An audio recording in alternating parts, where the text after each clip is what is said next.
Hello friends, आप लोगों का अपना चैनल टेक्निकल आईटीआई में स्वागत है। तो और बताइए आप लोग कैसे हैं। उम्मीद करता हूं कि आप लोग अच्छे होंगे, मस्त होंगे, स्वस्थ होंगे। तो हम लोग चैप्टर नंबर 2 का इलेक्ट्रिशियन थ्योरी में हम लोग चैप्टर नंबर 2 का पार्ट 3 तक कंप्लीट कर चुके थे। आज पार्ट 4 जो है हम लोग देखेंगे। पार्ट नंबर 4 हम लोग पढ़ेंगे, ठीक है गाइज। ये हमें लगता है कि ये जो आपका चैप्टर नंबर 2 का जो है ये लास्ट पार्ट है। इसके बाद शायद चैप्टर कंप्लीट हो जाएगी आपकी।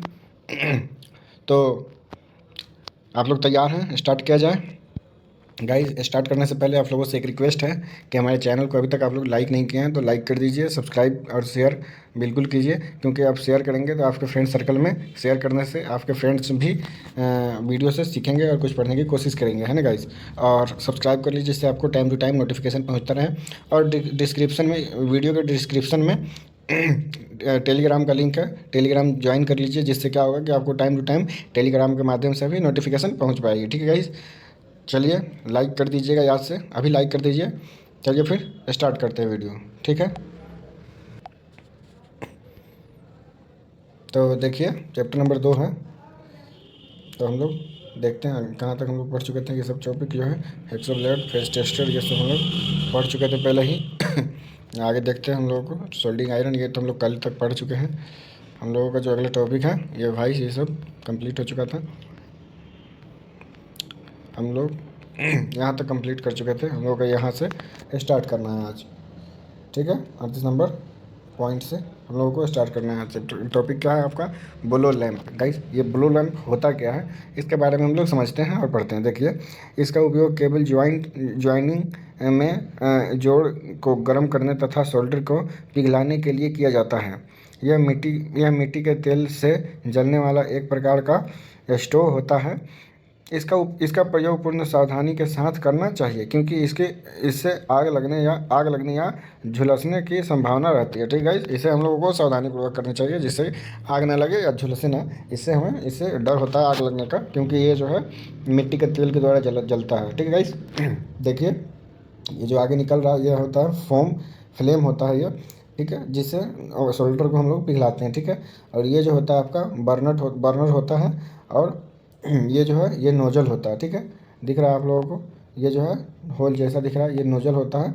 उसके आगे जो ये पाइप जो है इसे बोलते हैं गैस ट्यूब, ठीक है गाइस। ये गैस ट्यूब होता है, यहाँ से होता है एयर पंप, ठीक है। इतना तो आप लोगों को समझ में आ रहा है। और इधर में एक पॉइंट होता है, छोटा सा नट होता है, उसको बोलते हैं हम लोग एयर रिलीज वाल्व, ठीक है। और ये जो आपका इस तरीके से जो दिख रहा है ये हैंडल होता है, ठीक है। और ये टैंक होता है, तेल टैंक यहाँ दिख रहा है। तो आप लोग यहाँ तक समझ में आ गया होगा। ये है ब्लू लैंप, ठीक है गाइस। जो देखिए ब्लू लैंप से संबंधित सावधानियां यहाँ पे दिया गया है। तो हम लोग सावधानियां देखते हैं। देखिए, एक नंबर में देखते हैं क्या है। प्रयोग से पूर्व इसके नोजल को साफ़ कर लेना चाहिए। उपयोग करने से पहले उसका नोजल जो है हम लोग साफ़ कर ले ताकि अच्छे तरीके से फ्लेम आ पाए। दूसरा नंबर पॉइंट क्या है? मिट्टी का तेल साफ़ होना चाहिए अथवा इसके फीक व फिल्टर जाली की सहायता से साफ़ करके ही ब्लू लैंप के टैंक में भरना चाहिए। जिससे क्या होगा कि आपका जो फ्लेम के लिए जो नोजल है, जो जो पाइप है, उसमें क्या होगा, फंस जाएगा अगर कचरा होगा तो। फिर आपका स्टोव जो है, लैंप जो है, अच्छे तरीके से ब्लू लैंप काम नहीं करेगी, ठीक है गाइस। तो साफ़ तेल डालना चाहिए। तीसरा नंबर पॉइंट क्या है? देखिए, इसमें अधिक हवा नहीं भरना चाहिए क्योंकि अधिक वायु दाब से टैंक फट सकता है, ठीक है गाइस। तो उसमें आवश्यकता अनुसार हम लोगों को हवा बनानी चाहिए, एयर प्रेशर बनानी चाहिए। आवश्यकता से अधिक बनाने से क्या होगा, टैंक ब्लास्ट कर सकती है, फट सकती है, ठीक है गाइस। तो इससे हम लोगों को सावधान रहना है, ठीक है। अगला आपका टॉपिक है पुली पुलर, ठीक है। ये जो है पुली पुलर क्या होता है इसके बारे में हम लोग देखते हैं। देखिए, पुली पुलर जो होता है एक तरीके को बैरिंग को खोलने निकालने के लिए हम लोग उपयोग में लेते हैं। देखिए, हम लोग पढ़ते हैं वैद्युतिक मशीनों जैसे मोटर, जनरेटर, जनित्र आदि के में शाफ्ट पर कसी पुली को उतारने के लिए यह औजार प्रयोग किया जाता है। इस औजार की टांगे संयोजनीय प्रकार की होती है। इन्हें पुली के चारों ओर फंसाकर पेंच को कसते हैं और पुली धीरे धीरे बाहर निकलती जाती है। इस औजार की सहायता से पुली सरलता से निकल जाती है और पुली तथा शाफ्ट दोनों खराब भी नहीं होते हैं, ठीक है। ये आप लोगों को समझ में आ गया। इससे हम लोग पुली को भी हैंगिंग करते हैं, निकालते हैं, और इससे हम लोग बैरिंग को भी शाफ्ट से निकाल सकते हैं। ठीक है, इससे दोनों काम किया जाता है। देखिए इसका पार्ट से, ये जो है आपका हेड है, स्क्रू इसको बोलते हैं, ये है स्पिंडल, और ये वाला जो होता है आपका, इसको बोलते हैं हम लोग बेस प्लेट। ठीक है, ये बेस प्लेट है, जिसको जो एंगल जो दिख रहा है, ये संयोजन टांग जो है इसका, ये सब जो है इसी बेस प्लेट में लगा होता है। और उसके बाद जो ये पॉइंट जैसा दिख रहा है यहाँ पे, ये वाला, इसको बोलते हैं हम लोग सेंटर पॉइंट एज। ठीक है, इसी को जो है शाफ्ट पे फिट करके और पुली को बाहर की तरफ इसको घुमा करके यहाँ पे स्पिनर या किसी रॉड की मदद से घुमा करके और पुली को बाहर निकालते हैं। ठीक है गाइस, यहाँ तक क्लियर आप लोगों को समझ में आ गया। अब देखिए अगला टॉपिक है बेयरिंग पुलर। ठीक है गाइस, बेयरिंग पुलर नाम से ही पता चल रहा है, बेयरिंग पुलर। देखिए इसको हम लोग पढ़ते हैं। देखिए पुली पुलर की भांति ही बेयरिंग पुलर भी होती है। इसमें प्रायः दो टांग होती है और यह औजार पुली पुलर की तुलना में छोटी होती है। इसका उपयोग मोटर, जनरेटर, फैन, पंप आदि की बेयरिंग को शाफ्ट या शाफ्ट से उतारने के लिए किया जाता है। पुली की भांति ही या औजार की सहायता से बेयरिंग सरलता से शाफ्ट पर से उतर आती है और बेयरिंग तथा शाफ्ट दोनों खराब होने से बच जाते हैं। ठीक है, ये सेम है। पुली पुलर और बेयरिंग पुलर जो है, ये दोनों सेम होते हैं। ठीक है, देखिए इसमें बस डिफरेंस अगर कोई है तो बस टांग का डिफरेंस है। इसमें 2 टांग है और बाकी सब उसी की जैसा, इसका बेस प्लेट है, स्क्रू है, सेंटर एज है। ठीक है, आप लोग यहाँ तक समझ चुके होंगे। अब देखिए इसके भी लाभ हैं तो कुछ हानियाँ भी होगी, और इससे सावधानियाँ हम लोग को क्या रखना है, उससे सावधानियाँ देखते हैं। देखिए यहाँ पे तो सावधानियाँ 1 नंबर में देखते हैं क्या है। पुली या बेयरिंग उतारने के लिए पुलर पर हैमर का प्रयोग नहीं करना चाहिए। ठीक है, अगर हैमर का प्रयोग करेंगे तो क्या होगा, उसका एंड प्लेट टूट सकता है, संयोजन टूट सकता है,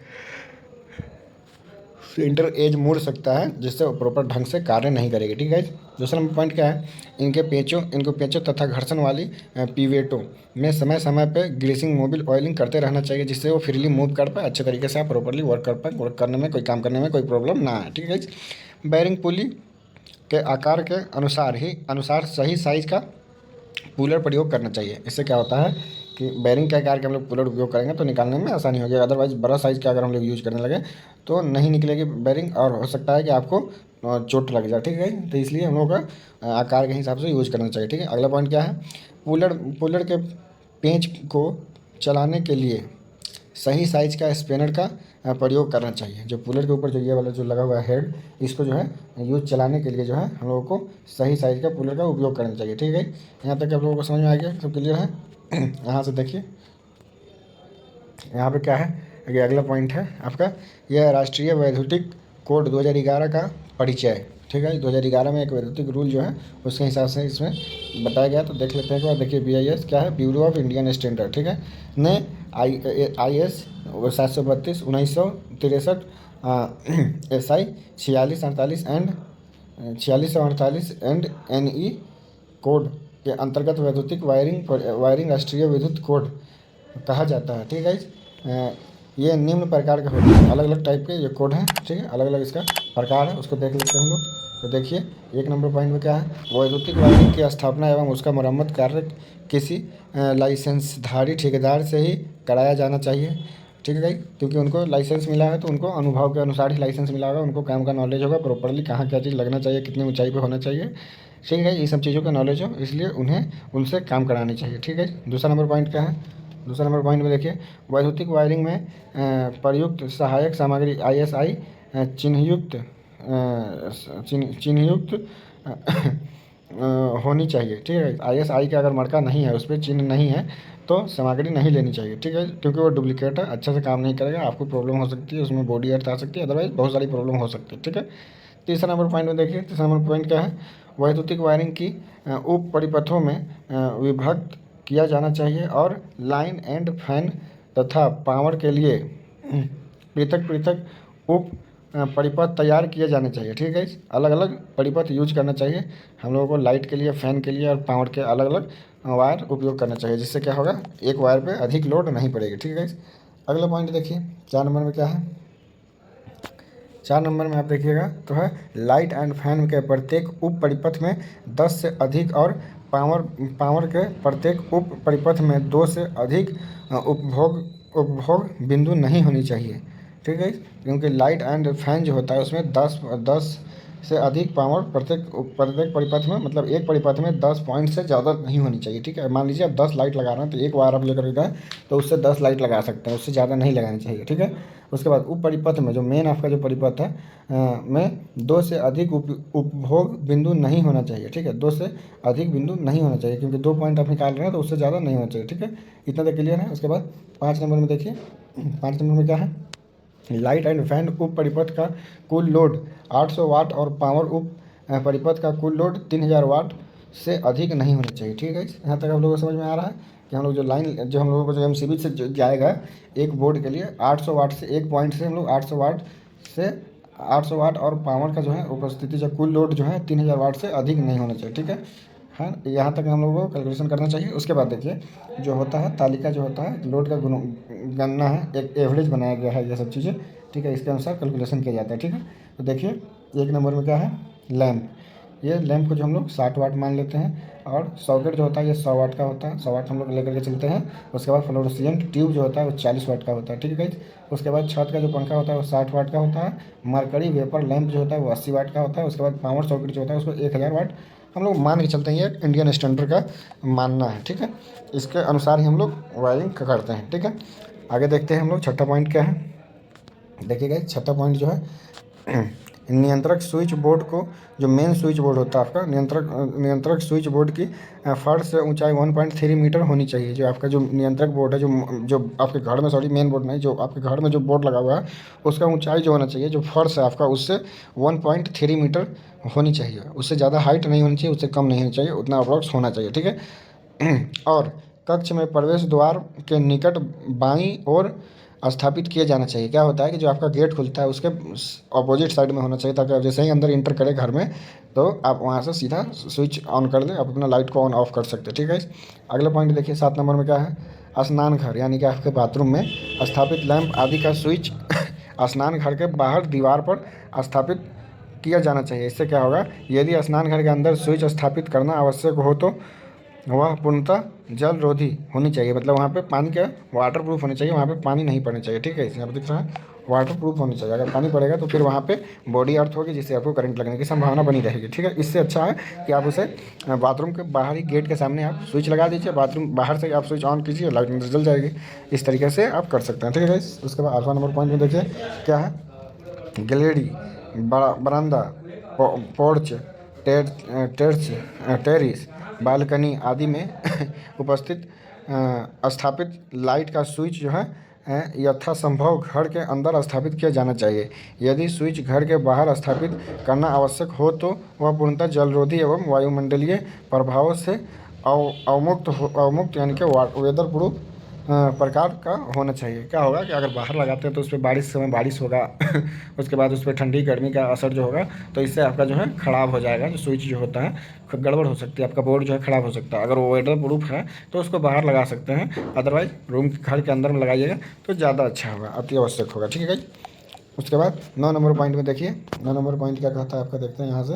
देखिए घर के बाहर स्थापित सभी लाइट पॉइंट जलरोधी प्रकार के होनी चाहिए। जो घर के बाहर जो भी आप होल्डर लगा रहे हैं उन सब पे पानी नहीं पड़नी चाहिए, पानी पड़े तो उस पर इस तरीके से बनाया गया हो कि वो कोई असर ना हो, पानी का कोई इफेक्ट उस पर ना पड़े। ठीक है, ख़राब नहीं होना चाहिए। ठीक है, इतना तक के हम लोगों को समझ होना चाहिए। ठीक है, अगला हम लोग देखते हैं 10 नंबर पॉइंट में। 10 नंबर पॉइंट आप देखिए 10 नंबर पॉइंट क्या है कि सर्किट सामान्यतः 3 पिन वाला ही स्थापित किया जाना चाहिए और उसका अर्थिंग पिन आवश्यक रूप से अर्थ किया जाना चाहिए।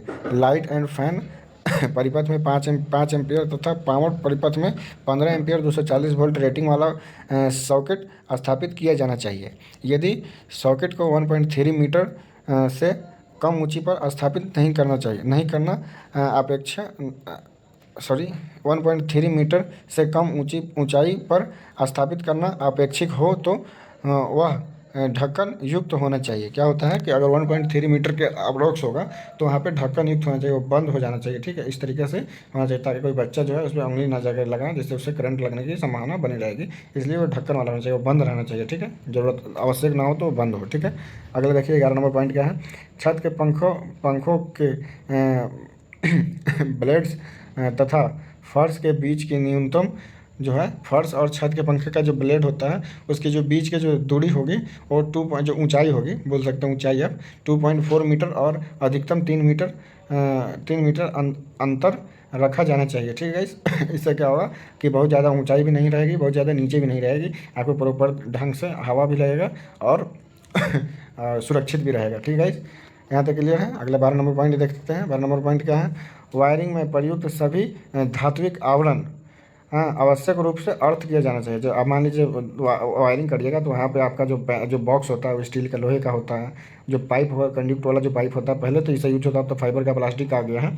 तो जो भी आपका मेन बोर्ड है, पैनल है, एमसीबी बोर्ड है, एमसीबी बॉक्स है, इन सबको प्रॉपर्ली ढंग से अर्थिंग कर किया जाना चाहिए, जिससे वहाँ पे शॉर्ट सर्किट या कोई अर्थ की संभावना ना हो, ताकि आप कभी बंद करने जाए गए पता चला आपको करंट लग गया, तो ये सब चीज़ नहीं होना चाहिए। इन सब चीज़ों की सावधानी हम लोगों को रखना चाहिए। ठीक है अगले देखिए 13 नंबर पॉइंट, इस प्रकार की लाइट सभी प्रकार की लाइट की फर्श से ये ऊंचाई 2.25 मीटर से कम नहीं होनी चाहिए। जब भी आप घर में लाइट लगाइएगा तो उसकी ऊंचाई 2.25 मीटर से कम नहीं होनी चाहिए। ठीक है जिससे क्या होगा, उसका जो है जो प्रकाश है पूरे रूम में नहीं फैल पाएगी। ठीक है इसलिए उसको 2.25 मीटर से नीचे नहीं होना चाहिए।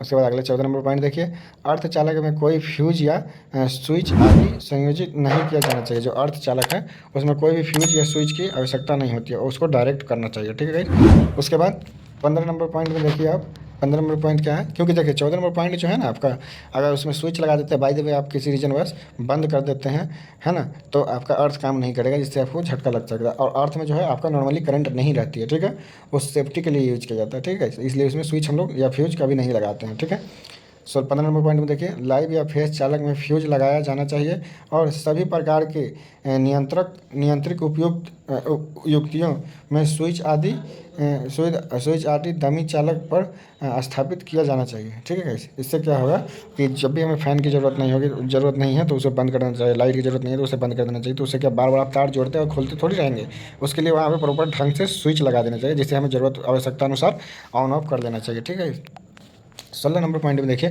प्रत्येक उप परिपथ का वितरण बोर्ड जो है एमसीबी जो है जो है आपका डिस्ट्रीब्यूशन बोर्ड जो है पृथक होना चाहिए, है ना। प्रत्येक जो है परिपथ के लिए अलग अलग जो है जो बोर्ड है, जो बोर्ड से जो है पृथक पृथक अलग अलग तार जो है आपका निकलना चाहिए। ठीक है गाइस, इतना तक क्लियर है आप लोगों का।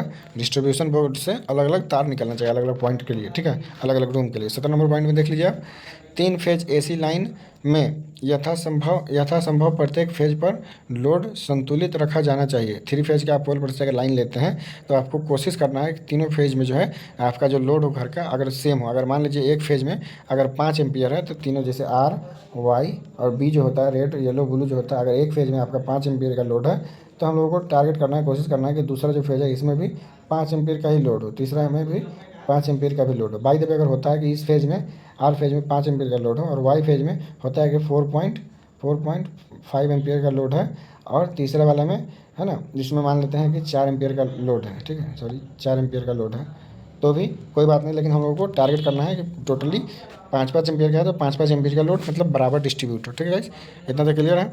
और देखिए संतुलित होनी चाहिए। उसके आगे देखते हैं यहाँ से, देखिए यहाँ से, और तीनों फेज में को क्रमशः लाल पीले और तथा नीले रंग द्वारा चिन्हित किया जाना चाहिए। इससे पता चलना चाहिए कि कौन सा आर फेज है, कौन सा वाई फेज है, कौन सा बी फेज है, उसे चिन्हित कर देना चाहिए। ठीक है अथवा इन रंगों के तार प्रयोग किया जाना चाहिए। जहाँ भी 3 फेज का हम लोग काम करेंगे वहाँ पे तीनों जिस फेज का काम करेंगे उस फेज का जो कलर कोड है उसी कोड पे वायर यूज करेंगे, जिससे हम लोगों को बाद में अगर रिपेयर करना हो, कोई प्रॉब्लम आए तो उसे ठीक करने में समझ में आए, आसानी हो। ठीक है उसके बाद 18 नंबर पॉइंट देखिए, 18 नंबर पॉइंट है आपका, कार्यशालाओं में मशीनों की मोटर्स के नियंत्रक स्विच तथा स्टार्टर एवं स्टार्टर ऐसी ऊंचाई तथा स्थान पर स्थापित किया जाना चाहिए जो कारीगर की आसान पहुंच में हो। ठीक है जो आपका जो स्टार्टर हो मोटर का, उसको नियंत्रित करने के लिए जो स्टार्टर लगाया जाता है उसका उपयोग जो है उसका जो है ऐसे जगह पर चुनाव करना चाहिए और इतनी ऊंचाई पर रखनी चाहिए ताकि जो कर्मचारी हो जो मोटर को जो स्टार्ट और बंद करता हो तो उसको जो है वहाँ पे जाने और आने में और स्विच को ऑन ऑफ करने में आसानी हो। ठीक है इस तरीके से इसे सेट करना चाहिए।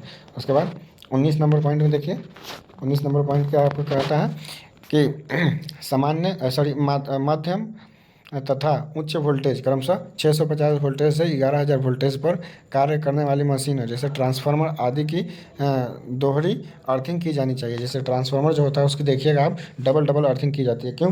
क्योंकि अगर मान लीजिए कि एक अर्थिंग अगर फेल हो जाता है तो उसका जो दूसरा अर्थिंग है वो प्रॉपरली काम करेगा। ठीक है, इस तरीके से आप किसी मोटर में भी देखिएगा, उसमें भी डबल अर्थिंग किया जाता है, जिससे क्या होता है कि वो प्रॉपर ढंग से काम करता है। ठीक है, न्यूट्रल अलग होता है, अर्थिंग अलग होता है। जो न्यूट्रल होता है वो ट्रांसफार्मर में स्टार वाइंडिंग जो किया जाता है, इस तरीके से स्टार वाइंडिंग होती है, इस तरीके से स्टार वाइंडिंग होती है। तो जो तीनों का जो यहाँ कॉम्बिनेशन होता है ना, ये जो होता है ये न्यूट्रल पॉइंट होता है, इसको हम लोग आर मान लेते हैं, वाई मान लेते हैं और ये बी मान लेते हैं। ठीक है, इसको हम लोग आगे पढ़ेंगे, जब ट्रांसफार्मर चैप्टर पढ़ेंगे तो पढ़ेंगे। ठीक है, इतना तो क्लियर है। तो प्रॉपरली हम लोग को अर्थिंग करना है, डबल अर्थिंग करना है। ठीक है, अगला पॉइंट देखिए 20 नंबर में क्या है, 250 वोल्ट से अधिक वोल्टेज पर कार्य करने वाली मशीनों के नियंत्रक स्विच पर उच्च वोल्टेज चेतावनी प्लेट आवश्यक रूप से लगाया जाना चाहिए। क्या होता है, 240 वोल्टेज से जहाँ अधिक वोल्टेज का उपयोग कर रहे हैं वहाँ पे हम लोगों को नियंत्रक प्लेट मतलब उच्च वोल्टेज प्लेट चेतावनी प्लेट जो है लगाना चाहिए। जिससे क्या होगा, कर्मचारी को पता रहे कि यहाँ पे है उच्च वोल्टेज है, हाई वोल्टेज है, जिससे हमें सावधान रहना है। ठीक है गाइस, उसके बाद 21 नंबर में देखिए, किसी भी प्रकार की नई स्थापित वैद्युतिक वायरिंग में सप्लाई चालू करने से पूर्व मेगर नामक यंत्र जो होता है, मेगर नामक यंत्र द्वारा धारा लीकेज का परीक्षण आवश्यक किया जाना चाहिए। जिससे क्या होगा कि कहीं भी अगर लीकेज होगा करंट तो हमें पहले ही पता चल जाएगा, जैसे आग लगने से या शॉर्ट सर्किट या स्पार्क होने से बच जाएगा। ठीक है, इस लीकेज धारा का मान परिपथ की कुल धारा के 1.50वें अंश से अधिक नहीं होना चाहिए। ठीक है, इतना तो क्लियर हो रहा है आपका, क्योंकि उससे ज़्यादा अगर है तो इसका मतलब है लीकेज है। ठीक है, इतना तक समझ में आ गया। 22 नंबर पॉइंट में देखिए, लाइट एंड फैन तथा पावर वैद्युतिक वायरिंग की स्थापना भारतीय विद्युत नियम 1956 के अंतर्गत की जानी चाहिए। ठीक है, जो 1956 के अंतर्गत जो नियम बनाया गया है उसके अकॉर्डिंग हम लोगों को वायरिंग करनी चाहिए। ठीक है, लाइट एंड फैन की। उसके बाद देखिए 23 नंबर पॉइंट जो है उसमें देखते हैं हम लोग क्या है, वायरिंग में अधिकतिक अधिकाधिक पेंच ही प्रयोग किया जाना चाहिए। उन्हें हथौड़े से ठोकना नहीं चाहिए। ठीक है, जो वायरिंग में हम लोग जो पेंच यूज़ करते हैं उसे हथौड़े से नहीं ठोकना चाहिए, अच्छे से कसना चाहिए। ठीक है भाई, जिससे जो है वो स्लिप ना करें। ठीक है, उसके बाद 24 नंबर पॉइंट में देखते हैं। देखिए, लकड़ी के बोर्ड सागवान की लकड़ी जो होता है, सागवान की लकड़ी से बने होनी चाहिए और इस पर चारों ओर से वार्निश जो होता है आपका, वार्निश एक तरीके का इंसुलेशन का काम करेगा, वार्निश आलेपित होनी चाहिए। साधारण बोर्ड की मोटाई 4 सेंटीमीटर से कम नहीं होनी चाहिए तथा कब्जा युक्त बोर्ड की मोटाई 6.5 से 8 सेंटीमीटर के बीच होनी चाहिए। ठीक है, जो कब्जा युक्त होता है उसमें जो है 6.5 से 8 सेंटीमीटर होनी चाहिए, और जो नॉर्मल होता है उसका 4 सेंटीमीटर से कम नहीं होनी चाहिए। ठीक है, इतना तो क्लियर है आपका। जो बोर्ड होता है उसका मोटाई की बात की जा रहा है कि उतना से कम नहीं होना चाहिए। ठीक है, उसके बाद 25 नंबर पॉइंट में देखिए, वायरिंग करने से पूर्व उसका अभिन्यास तथा परिपथ तैयार किया जाना चाहिए। जैसे कि जो वायरिंग हम लोगों को जहाँ भी करना है उसका जो है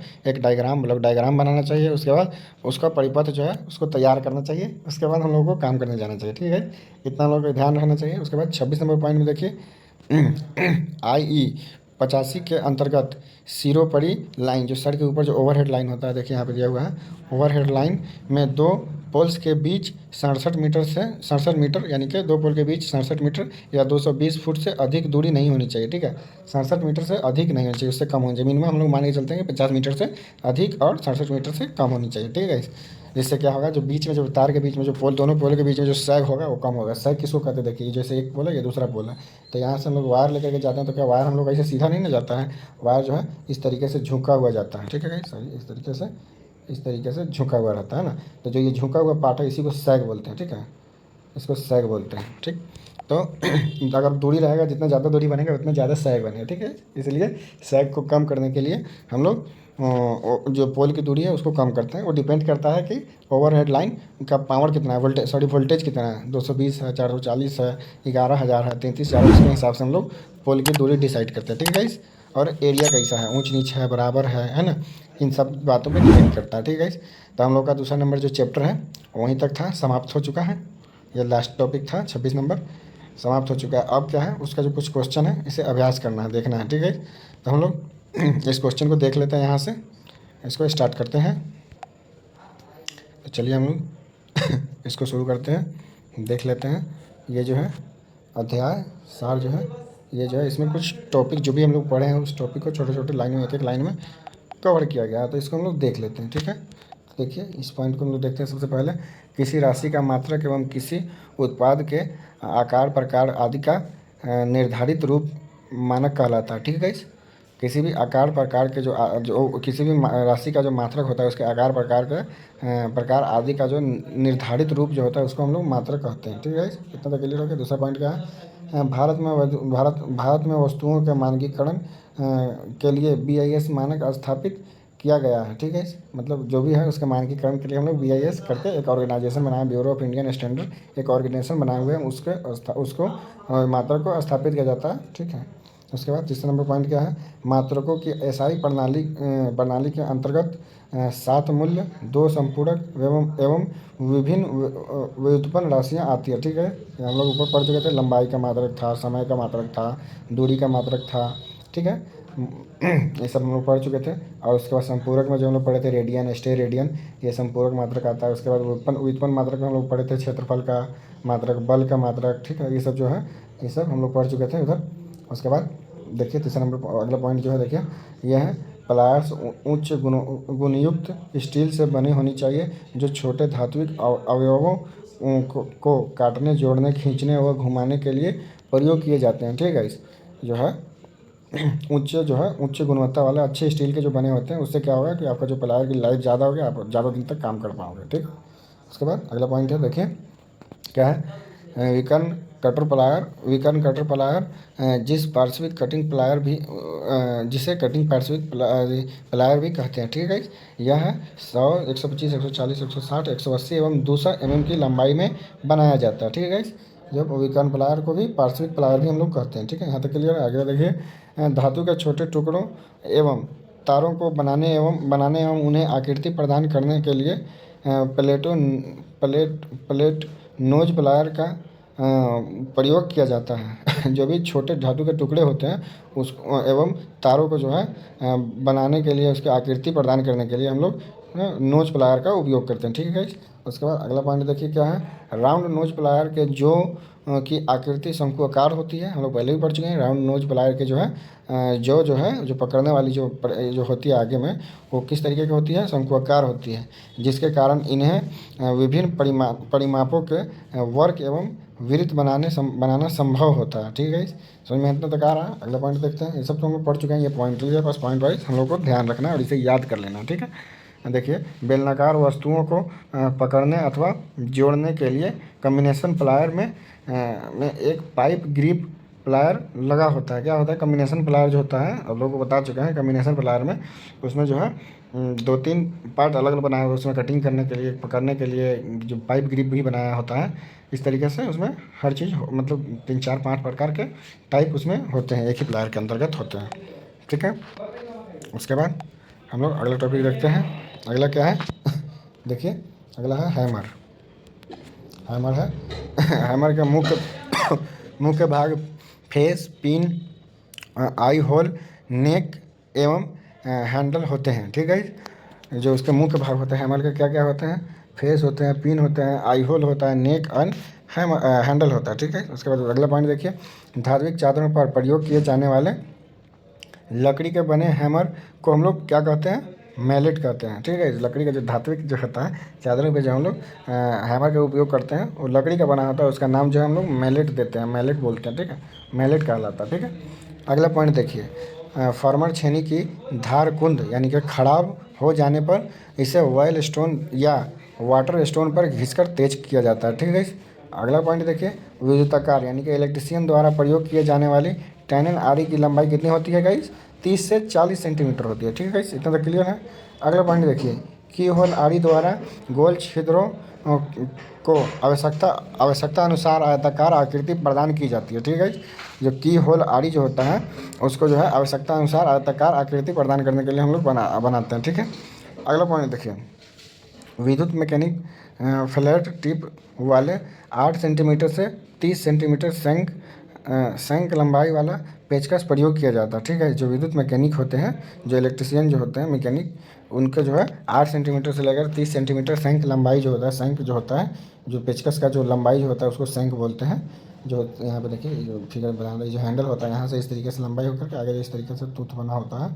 तो इसको जो है ये जो लंबाई दिख रहा है यहाँ से यहाँ तक, ये जो है इसी को शंख बोलते हैं। ठीक है, तो इतना समझ में आ गया। तो उसको जो है हम लोग कितना से कितना तक यूज़ करते हैं, 8 से 30 सेंटीमीटर तक का यूज करते हैं। ठीक है, उसके बाद अगला पॉइंट देखिए, पोकर, जिसे सुम्भी या बर्डल भी कहते हैं। ठीक है, पोकर का हम लोग दूसरा नाम सुम्भी या बर्डल भी कहते हैं कि शंख की लंबाई प्राय 20 सेंटीमीटर होती है। ठीक है, इसकी शंख की लंबाई सेम वही चीज़ होता है शंख, उसकी लंबाई 20 सेंटीमीटर। उसके अगला पॉइंट क्या है देखिए, रोल प्लग टूल का होल्डर माइल्ड स्टील तथा बीट कार्बन स्टील की से निर्मित होता है। ठीक है, जो राउल प्लग स्टील होता है, टूल जो होता है उसका जो है माइल्ड स्टील अथवा बीट जो होता है उसका जो होल्डर होता है वो माइल्ड स्टील का बना होता है। समझ में आ रहा है? और अथवा उसका जो बीट होता है वो जो है कार्बन स्टील का बना होता है। उसके अगला पॉइंट देखिए, फेज टेस्टर, ये बहुत इंपॉर्टेंट पॉइंट है, देख लीजिएगा। फेज टेस्टर 500 वोल्टेज से अधिक 500 वोल्ट से अधिक वोल्टेज तक 500 वोल्टेज की वोल्टेज तक ही कार्य करने में सक्षम होता है। ठीक है, 500 से ज़्यादा वोल्टेज के लिए यूज करेंगे तो हमारा फेज टेस्टर ख़राब हो जाएगा और हमें इलेक्ट्रिक शॉक भी लग सकती है। ठीक है, अगला पॉइंट देखिए क्या है, इलेक्ट्रिशियन द्वारा नाइफ की कम धार वाली ब्लेड का प्रयोग एमएसआई तारों पर एसआई तारों पर से इंसुलेशन व गंदगी हटाने के लिए हम लोग करते हैं, जिसमें कम धार होता है। ठीक है, इतना तक क्लियर है। अब आगे देखते हैं अगला पॉइंट क्या है। देखिए यहाँ है अगला point, test lamp. Test lamp का प्रयोग 250 वोल्ट से अधिक वोल्टेज पर नहीं किया जाता है, क्योंकि जो हम लोगों का जो लैंप होता है, जो 60 वाट का लैंप होता है, वो जो है 250 वाट उसका 250 वोल्ट जो होता है उसका मैक्सिमम वोल्टेज होता है। ठीक है, उससे ज़्यादा नहीं होना चाहिए, उससे ज़्यादा अगर होगा तो ब्लास्ट हो जाएगा या फ्यूज हो जाएगा। ठीक है, इतना तक क्लियर हो गया। अगला देखिए, अगला पॉइंट क्या है, स्क्राइबर स्टील अथवा कार्बन स्टील से बना नुकीला व पैना औजार होता है। स्क्राइबर जो होता है वो बहुत नुकीला होता है, कार्बन तथा हाई कार्बन स्टील से बना होता है। ठीक है गाइस, अगला पॉइंट देखिए, सेंटर पंच। जो सेंटर पंच होता है, सेंटर पंच तथा पिटिक पंच के बिंदु कोण क्रमशः 90 डिग्री तथा 30 डिग्री अथवा 60 डिग्री होता है। हम लोग पेपर में भी देख चुके थे, तो 30 डिग्री वाला उससे कम अगर हम लोग को नॉर्मल सा चिन्ह देना होता है तो 30 डिग्री का यूज करते हैं, थोड़ा और डीप बनाना पड़ता है तो 60 डिग्री, और डीप तो 90 डिग्री का यूज करते हैं। ठीक है गाइस, इतना तो क्लियर है।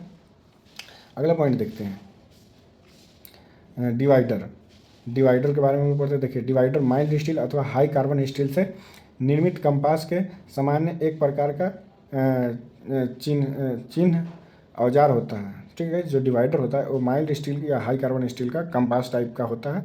ये जो है डिवाइडर जो है एक स्प्रिंग टाइप आता है और एक रिविट टाइप आता है। ठीक है, यहाँ तक क्लियर है आप लोग। इसको हम लोग उपयोग क्यों करते हैं, चेंज करने के लिए करते हैं। ठीक है, उसके बाद आगे देखते हैं हम लोग इधर साइड में, यहाँ से देखते हैं। यहाँ पहला पॉइंट में देखिए, पहला पॉइंट क्या है, यहाँ पे संरचना के आधार पर डिवाइडर के दो प्रकार रिवेट टाइप तथा स्प्रिंग टाइप होता है। अभी बताएं आपको, दो प्रकार के होते हैं, रिवेट टाइप और स्प्रिंग टाइप। बस बेसिकली एक में रिवेट इस तरीके से बना होता है, तो यहाँ पे रिवेट लगा होता है एक में, और एक और इस तरीके से होता है, उसमें यहाँ पे स्प्रिंग इस तरीके से लगा होता है। ठीक है, तो बस इस दो टाइप के होते हैं। ठीक है, अगला पॉइंट क्या है देखिए, टाई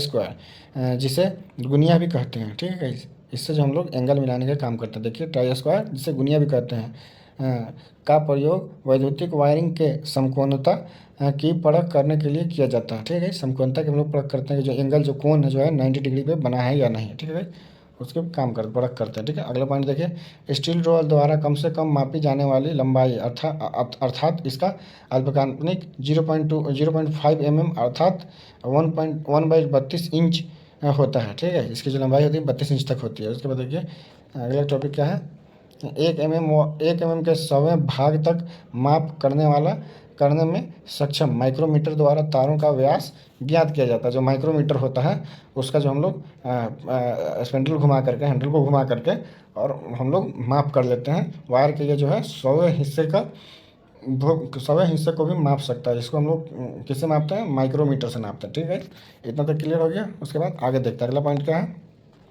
यह सुपर एनामिल तारों अथवा केबल्स के व्यास के साथ साथ धात्विक चादरों की मोटाई ज्ञात करने के लिए वायर गेज का प्रयोग किया जाता है। ठीक है, जो वायर गेज होता है इस तरीके से राउंड में होता है, इसमें इस तरीके से खाँचे कटे होते हैं। इसको हम लोग लगा करके देखते हैं, जिससे पता चलता है किसी भी चादर की मोटाई या वायर की मोटाई व्यास जो है हम लोग ज्ञात करते हैं। ठीक है, इतना तक पता चल गया आप लोगों को।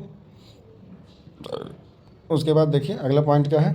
वैद्युतिक एवं इलेक्ट्रिक कार्य के लिए 15 से 35 वाट तक के सोल्डिंग आयरन की आवश्यकता होती है, जो प्रयोग किया जाता है। ठीक है, जो सोल्डिंग आयरन होता है वो 15 वाट से 35 वाट तक के हम लोग यूज करते हैं। उससे ज़्यादा की यूज करने की ज़रूरत नहीं पड़ती है, अदरवाइज उससे ज़्यादा का भी सोल्डिंग आयरन आता है। अब तो खैर 70 वाट, 100 वाट, 200 वाट का आने लगा है। ठीक है, अलग अलग टेक्नोलॉजी वाला आने लगा है। ठीक है, अगला पॉइंट देखिए। रैचेट बेस्ड ड्रिल मशीन लकड़ी की वस्तुओं में बड़े आकार के छिद्र बनाने के लिए उपयुक्त होता है। ठीक है, उसके बाद अगला पॉइंट देखिए। यह है स्प्रिंग 15 सेंटीमीटर से 35 सेंटीमीटर लंबी कैंची होती है। स्प्रिंग जो होती है स्नीप 15 सेंटीमीटर से 35 सेंटीमीटर लंबी कैंची होती है, जो पतली धात्विक सीटों को काटने के लिए उपयुक्त होती है। ठीक है, हम लोग परसों इसको पढ़े थे, ये तो हम लोग को ध्यान रखना है। ठीक है, अगला पॉइंट क्या देखिए। विभिन्न मोटाई के तारों को का इंसुलेशन छीलने के लिए 20 सेंटीमीटर लंबे वायर स्ट्रिपर का प्रयोग किया जाता है। ठीक है गाइस, 20 सेंटीमीटर लंबा वायर स्ट्रिपर का उपयोग करता है। किसके लिए? हम लोग वायर के मोटा इंसुलेशन को छीलने के लिए। ठीक है, जो मोटी वायर होती है उसके लिए। ठीक है, अगला पॉइंट देखिए। अगला पॉइंट क्या है। मशीनों की नट बोल्ट्स आदि को कसने एवं खोलने के लिए 6, 12, 19 आदि संख्या के सेट के रूप में स्पेनर्स उपलब्ध होते हैं। ठीक है, ये तो हम लोग पढ़ चुके थे स्पेनर के बारे में, अलग अलग नंबर पे आते हैं। ठीक है, अगला पॉइंट पढ़िए। एक इलेक्ट्रीशियन को कितना नंबर से स्पेनर की ज़रूरत पड़ती है? 3 से लेकर के 25 नंबर तक की ज़रूरत पड़ती है। ठीक है, याद रखना है आपको। अगला नंबर देखिए, यह क्या है अगला पॉइंट। एडजस्टेबल स्पेनर, जो आपका जो है एडजस्टेबल, जिसको स्लाइडिंग हम लोग बोलते हैं अपने भाषा में, स्लाइडिंग। तो एडजस्टेबल स्पेनर, जिसे एडजस्टेबल रिंच भी कहते हैं। ठीक है, इस प्रायतः 15, 20, 25 या 30 सेंटीमीटर की लंबाई में भी उपलब्ध होता है। ये अलग अलग साइज़ में उपलब्ध होता है। ठीक है गाइस, यहाँ तक क्लियर है। उसके बाद देखिए अगला पॉइंट जो हम लोग का क्या है। केबल जॉइंटिंग में जोड़ को गर्म करने तथा सोल्डर को पिघलाने के लिए प्रयुक्त ब्लो लैंप मिट्टी के तेल से जलने वाला एक प्रकार का स्टोव होता है। ठीक है, इसको हम लोग कल में कवर किए थे। ठीक है, उसका अगला पॉइंट देखिए क्या है। वैद्युतिक मशीनों में शाफ्ट पर कसी पुली को उतारने के लिए प्रयुक्त पुली पुलर के लेग संयोजनीय प्रकार के होते हैं। ठीक है, जो हम लोग ऊपर देख रहे थे, जो पुली पुलर होता है उसमें बेस प्लेट के साथ 3 संयोजन लेग लगे होते हैं। ठीक है, उसके बाद अगला पॉइंट देखिए क्या है। हस्त औजारों को जंग से बचाने हेतु समय समय पर इनके धात्विक भागों पर ग्रीस अथवा मोबिल वायरिंग के स्नेहन करना चाहिए, जिससे क्या होगा, आपका जो औजार है सुरक्षित रहेगा और अच्छा रहेगा। ठीक है, अगला पॉइंट क्या है। वैद्युतिक मशीनों की शाफ्ट पर से वायरिंग को उतारने के लिए हम लोग बैरिंग पुलर का प्रयोग करते हैं। ठीक है, ये तो हम लोग पढ़ चुके हैं। अगला पॉइंट देखिए। सब पढ़ चुके हैं, इसमें जितना हम लोग टॉपिक बता रहे हैं आपको ये टोटली हम लोग पढ़ चुके हैं। ठीक है भाई, आगे हम लोग देखते हैं पाइप रिंच। ये कंडक्ट तथा जीआई पाइप सॉकेट आदि को कसने तथा खोलने के लिए पाइप रिंच का हम लोग उपयोग करते हैं। ठीक है, अगला पॉइंट क्या है। अगला पॉइंट जो है देखिए, लाइट एंड फैन के प्रत्येक उप परिपथ में 10 से अधिक उपभोग बिंदु नहीं होने चाहिए। जो हम लोग सर्किट निकालते हैं मेन बोर्ड से, एमसीबी बोर्ड से, इस तरीके से ये होता है डीबी। ठीक है, डिस्ट्रीब्यूशन बोर्ड। यहाँ से हम लोग एक वायर निकाले फेज और न्यूट्रल, तो यहाँ से आगे जाकर के हम लोग रूम में एक बोर्ड लगाते हैं, तो इसमें हम लोग 10 लैंप से ज़्यादा नहीं लगा सकते और 800 वाट से ज़्यादा नहीं होना चाहिए। ठीक है, इस तरीके से हम लोग कनेक्शन करते हैं, तो 10 लैंप से ज़्यादा और 800 वाट से ज़्यादा नहीं होना चाहिए। ठीक है, इसका हम लोग ध्यान रखेंगे। उसके बाद देखिए इसका आखिरी और लास्ट पॉइंट है, इसको हम लोग देख लेते। देखिए मध्यम तथा उच्च वोल्टेज क्रमशः 650 वोल्टेज से 11,000 वोल्टेज पर कार्य करने वाली मशीनें जैसे ट्रांसफार्मर आदि की दोहरी अर्थिंग की जानी चाहिए। बहुत ही इंपॉर्टेंट टॉपिक है, लास्ट में आया है लेकिन बहुत ही इंपॉर्टेंट है। ठीक है, इसे हमें ध्यान रखनी चाहिए। कई जगह इंटरव्यू में आप लोग से इस तरीके का भी क्वेश्चन पूछा जाता है, बताइए किसी मशीन में दोहरी अर्थिंग क्यों करते हैं, तो आप लोग बता पाइएगा कि दोहरी अर्थिंग इसलिए करते हैं क्योंकि सर एक अर्थिंग अगर फेल हो जाएगा तो दूसरा अर्थिंग हम लोग वहाँ पे काम करेगा, जिससे हम लोग को सुरक्षित प्रदान होगी, जिससे कोई भी दुर्घटना का संभावना कम रहेगा। ठीक है, यहाँ तक आप लोगों को समझ में आ गया।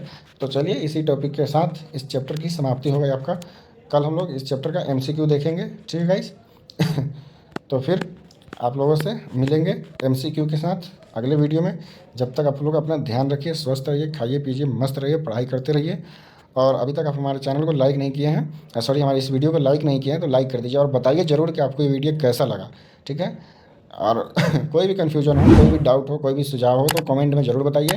और वीडियो को चैनल को सब्सक्राइब कर लीजिए, इसलिए टाइम टू टाइम जब भी हम वीडियो अपलोड करेंगे तो आपको नोटिफिकेशन मिलती रहेगी, ठीक है। ये रोज़ सुबह में 8:30 बजे वीडियो हम अपलोड कर देंगे। और टेलीग्राम चैनल ज्वाइन कर लीजिए, वीडियो के डिस्क्रिप्शन में आपको टेलीग्राम चैनल मिल जाएगा, ज्वाइन कर लीजिए, वहाँ पर लिंक है टेलीग्राम का, ज्वाइन कर लीजिएगा। तो टेलीग्राम के माध्यम से भी आपको टाइम टू टाइम वीडियो का लिंक मिलता रहेगा, जिससे आप पढ़ाई कर पाएंगे टाइमली। और अपने फ्रेंड सर्कल में ज़रूर से शेयर कीजिए, व्हाट्सएप ग्रुप में शेयर कीजिए, ताकि और लोग वीडियो का लाभ उठा पाएँ, ठीक है।